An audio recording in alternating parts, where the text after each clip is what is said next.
تعالوا النهارده نعمل وصفة جيلي جديدة ومبتكرة. هنعمل مع بعض أحلى تورتة جيلي، فأتمنى بجد وصفة النهارده تنال إعجابكم. لو عجبكم الفيديو لايك وشير للفيديو. ولو عجبتكم قناتي وصفة مع سمر ولسه بتشوفوها لأول مرة، أتمنى بجد تشتركوا في القناة وتفعلوا زر الجرس للكل عشان كل ما انزل فيديو يوصل لكم.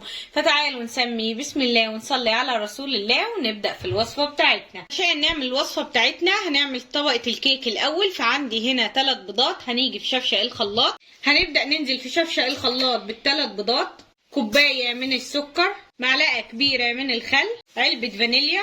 طبعا المكونات دول هبدأ نعمهم كويس قوي في الخلاط لحد لما السكر ينعم معايا والخليط يبقى معايا لونه ابيض فاتح. زي ما انتوا شايفين الخليط معايا، شايفين لونه عامل ازاي والسكر داب تماما. هنيجي دلوقتي عندي هنا كوباية ونص من الدقيق، انزل عليهم بمعلقة كبيرة ممسوحة من الكيك شيف، وهبدأ اقلبهم مع بعضيهم الاول. بعد كده هنبدأ ننزل، شايفين الخليط معايا انسيابي وناعم جدا. طبعا هنبدأ نقلبهم لحد لما المكونات تبدأ تتجانس مع بعضيها كويس قوي.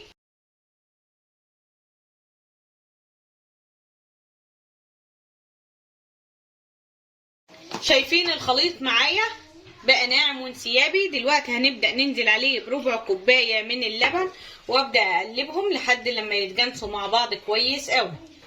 خلاص كده الخليط معايا، شايفين هو ده القوام اللي انا محتاجاه. عندي هنا صينيه دهناها دهنه زيت ومبدراها بدقيق، هبدا انزل بالخليط بتاعنا بس كده. ودلوقتي الفرن شغال على اعلى درجه حراره، سخن معايا. هدخلها على الرف الوسطاني، هدي عليها النار من تحت لحد لما الكيك معايا يستوى ويبدا ياخد اللون. اشغله الشوايه ياخد اللون كمان من فوق. شايفين الكيك بتاعنا هش جدا، خفيف جدا، جميل جدا. بصوا عامل ازاي. دلوقتي هاجي عليه بشوكه وابدا اعمل له فتحات بالطريقه دي، اهوي الكيكه. بعد ما فتحنا الكيكه بالطريقه دي، عندي كوبايه الا ربع من اللبن، حطيت عليها معلقتين كبار من السكر. طبعا اللبن بتاعنا ده ساقع اهو. هنبدا ننزله بالطريقه دي ونشرب الكيكه كويس، وبعد كده هنبدا نركنها على جنب. دلوقتي طبعا انا عندي 2 باكت من جيلي الخوخ انا مستعملاه النهارده. لو حابه تستعملي فراوله، اناناس، اي نوع جيلي انت بتفضليه استعمليه عادي في الوصفه، برضه هتطلع جميله جدا. فنيجي هنا في طبق هنبدا ننزل بال2 باكت، عليهم 3 معالق كبار من السكر، ننزل عليهم بكوبايه من الميه المغليه وهبدا ادوبهم كويس قوي. بعد ما دوبناهم طبعا هبدا اركن دول كمان على جنب. لو الجو سخن طبعا وفي الصيف بتدخليها التلاجة من تحت تبرد معاكي. بنفس الكوبايه عندي كوبايه من اللبن وكيس من الكريمه، هبدا انزل بيهم واضربهم بالمضرب الكهربائي لحد لما قوام الكريمه معايا يبدا يتقل. زي ما انتوا شايفين الكريمه معايا تقلت ازاي. دلوقتي هنبدا ننزل عليها بالجيلي بعد ما برد معايا، اهم حاجه يبقى بارد. هنزل على الكريمه بالطريقه دي. دلوقتي طبعا هبدا اضربهم تاني لحد لما كله يتجانس مع بعض. تعالوا بقى شوفوا القوام، شوفوا الخليط معايا عامل ازاي. زي ما انتوا شايفين دلوقتي طبعا عشان تتماسك هبدأ ادخلها التلاجة لحد لما طبقة الجيلي بالكريمة تتماسك معايا. لو انت مستعجلة ممكن تدخليها الفريزر. هدخلها دلوقتي التلاجة وبعد كده بعد ما تتماسك نبدأ نكمل الوصفة بتاعتنا. خلاص الطبقة زي ما انتوا شايفين بصوا اتمسكت معايا. دلوقتي طبعا هنبدأ نعمل لها الطبقة الأخيرة. عندنا طبقة هنبدأ ننزل بباكو من الجيلي، نفس نوع الجيلي اللي استعملناه، معلقة ونص من السكر، وهننزل عليه بنص كوباية من المية المغلية وهنبدأ ندوبه كويس قوي. طبعا بعد ما دوبناه كده هنبدأ ننزل عليه بنص كوباية من المية الباردة او المية الساقعة عشان انا عايزة ابرد الجيلي. بعد ما دوبنا الجيلي كويس قوي هنيجي كده نحط معلقة ونبدأ نوزع الجيلي، عشان لو نزلته في مكان واحد هبدأ اعمل فجوة في الجيلي الطبقة التحتانية وهبوظ الطبقة خالص. بس كده شايفين الجمال.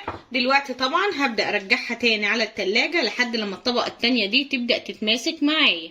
خلاص الكيكة معانا او تورتة الجيلي معانا اتمسكت. دلوقتي هنبدأ نطلعها، بس قبل ما تطلعيها من الصينية لازم تبلي فوطة وتبدأي تمشيها على الحروف عشان تبدأ تفك من الحروف. فزي ما انتوا شايفين الفوطة مبلولة مية مغلية او مية سخنة، ببدأ امشيها كده على حروف الصينية من بره لحد لما تبدأ تفك معايا. دلوقتي بقى هنسمي بسم الله، نبدأ نفتح الصينية. شايفين الجمال، شايفين الحلاوة، شايفين الصينية بتاعتنا. تعالوا بصوا بقى الجمال والحلاوة، صينية اكتر من رائعة، حاجة جميلة جدا.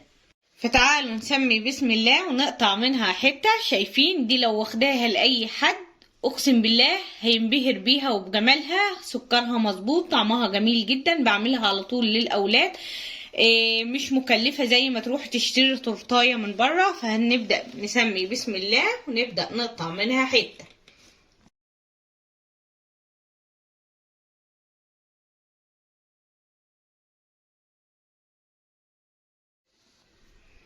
يا سلام يا سلام على الجمال والحلاوة. شايفين التورته بتاعتنا او الكيكة الجيلي بتاعتنا عاملة ازاي؟ حاجة تشهي النفس على الاكل. تعالوا بقى شوفوا الحتة اللي احنا طلعناها، حاجة تشهي النفس على الاكل. شايفين الجمال، شايفين الطبقات بتاعتنا جميلة جدا متماسكة.